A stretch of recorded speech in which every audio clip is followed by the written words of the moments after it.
Hola chicos, ¿qué tal? El día de hoy mi compañero Javier y yo vamos a hablarles sobre el tema de método fenomenológico. Y bueno, este método fue desarrollado principalmente por Edmund Husserl a finales del siglo XIX y principios del siglo XX. Este método básicamente se centra en estudiar los fenómenos tal como los experimenta el individuo sin hacer presuposiciones o interpretaciones previas. Esto para poder captar la experiencia tal cual sucede. Bueno, este proceso fenomenológico implica cuatro puntos importantes, de los cuales tenemos el primero, que es reducción fenomenológica, el cual pretende suspender los juicios y creencias previas sobre un fenómeno para permitir una percepción más clara, directa y real. Esto implica separar la experiencia de cuestiones culturales, personales o teóricas para enfocarse en la experiencia misma. El segundo punto es la descripción fenomenológica, que se basa en describir la experiencia tal cual como se presentó o sucedió, centrándose en los elementos básicos. Busca capturar los elementos más simples y fundamentales como lo son las sensaciones, las percepciones y las emociones, sin añadir interpretaciones. El tercer punto, análisis de la comprensión. En esta parte se busca analizar y comprender sus características y significados más profundos. Después tenemos la intersubjetividad. Esto es básicamente la comprensión compartida de la experiencia entre diferentes individuos y nos ayuda a identificar aspectos comunes y universales que pueden ser compartidos por varias personas al mismo tiempo. Y bueno, a continuación presentamos algunos autores importantes dentro de la fenomenología, como el primero que es Martin Heidegger. Su enfoque fenomenológico se compone de varios elementos fundamentales que buscan comprender la experiencia humana tal como se presenta en la vida cotidiana. Y estos elementos incluyen, como primer punto, la fenomenología descriptiva, que busca describir las experiencias tal como se presentan en la conciencia, sin imponer prejuicios o teorías preestablecidas por nosotros mismos, y en lugar de comenzar con suposiciones en base a nuestra experiencia. Después, el concepto Dasein, que implica que una existencia siempre está ligada a su situación concreta y su relación con los otros, básicamente el lugar y el entorno en el que se desenvuelve y las personas que lo rodean. El tercer punto que propone es la ontología fundamental, que busca comprender el ser en su totalidad, más allá de la mera existencia de entidades individuales. Y en este punto su interés radica en la pregunta sobre el sentido del ser en general y la condición del Dasein en particular. Después tenemos otros dos puntos que son importantes, que es el análisis de la temporalidad, que destaca la importancia de la temporalidad de la experiencia humana, que es básicamente la existencia se liga a presente, pasado y futuro y se ve afectada por cada uno de esos tiempos. Después tenemos la hermenéutica existencial, y pues Heidegger emplea un enfoque hermenéutico para poder comprender la experiencia humana y reconoce la importancia de la interpretación y la comprensión del significado en la vida cotidiana. La hermenéutica existencial busca descifrar el sentido de la existencia humana a través de la interpretación de las experiencias concretas. Como siguiente autor tenemos a Jean-Paul Sartre. Y bueno, él es conocido por su enfoque fenomenológico existencialista. Su visión fenomenológica de Sartre se centra en la experiencia subjetiva del individuo y enfatiza la importancia de la conciencia en la constitución del ser. Como primer punto importante que destaca, tenemos el existencialismo. Sartre es conocido por su enfoque existencialista que se enfatiza en la importancia de la existencia individual y la libertad de la elección. Y él sostiene que los seres humanos no tienen una esencia predefinida, sino que son libres de definirse a sí mismos a través de sus acciones y sus elecciones. El segundo punto es la libertad y la responsabilidad, y es un tema central en la filosofía de Sartre. En este punto argumenta que los seres humanos están condenados a ser libres, lo que significa que son responsables de sus propias acciones y elecciones en todo momento, aunque esta libertad es definida por él mismo como una angustia y a la vez también como algo liberador, ya que implica la plena responsabilidad de crear significado en un mundo sin sentido preestablecido realmente. Y bueno, como siguiente punto tenemos la conciencia y conocimiento, y él examina la estructura de la conciencia y distingue entre dos modos de el ser en sí y el para sí.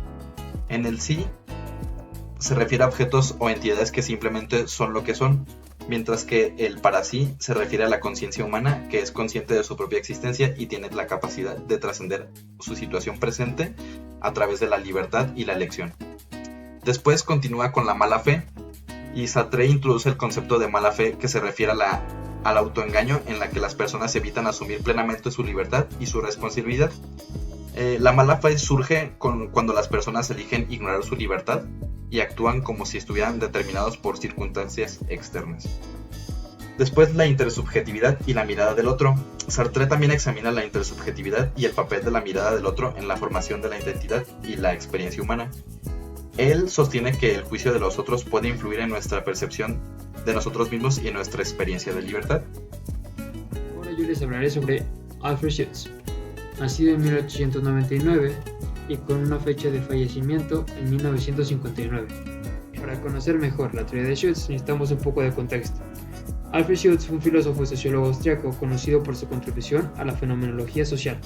Su enfoque fenomenológico se basa en la obra de Edmund Husserl y se centra en la comprensión de la realidad social desde la perspectiva de la conciencia individual. Ahora bien, a continuación, presentaré algunas de las características relevantes del método de Schutz. La primera etapa es la construcción de tipos ideales. Schutz utiliza la construcción de tipos ideales para comprender la realidad social. Estos tipos ideales son modelos abstractos que representan patrones generales del comportamiento social.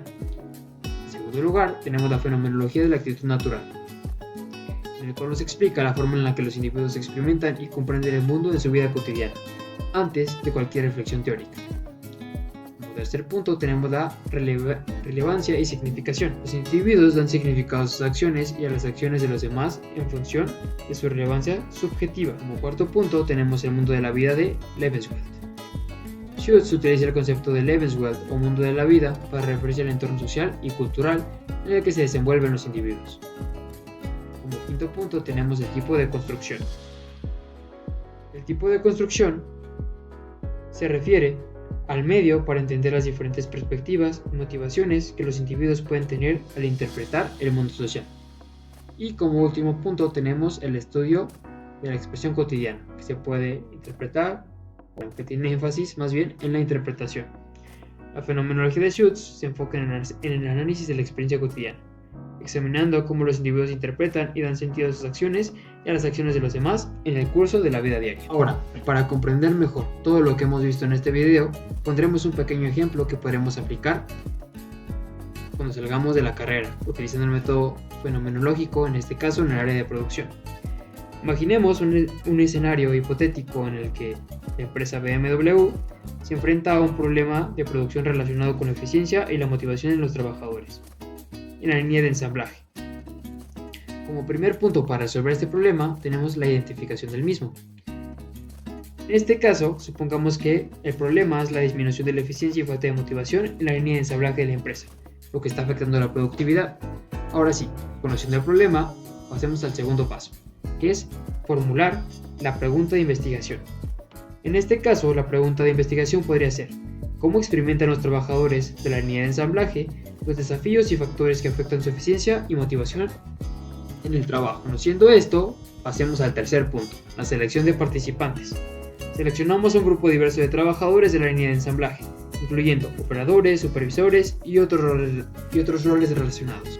Ahora, como cuarto punto, tenemos las entrevistas. En este caso, conociendo a los participantes, podremos realizarles cierta plática o entrevistas que nos permitan conocer mejor su punto de vista. Podremos comentarles sobre su experiencia diaria en la línea de ensamblaje o sobre los desafíos que realizan en su trabajo. O específicamente, si tienen la opción de describir momentos en los que se sienten motivados o desmotivados en el mismo. Ahora sí, conociendo esto, pasemos al análisis de datos. Aquí analizamos las respuestas de las entrevistas, buscando patrones y temas recurrentes. En sexto paso tenemos las estructuras de significado, las cuales son experiencias compartidas.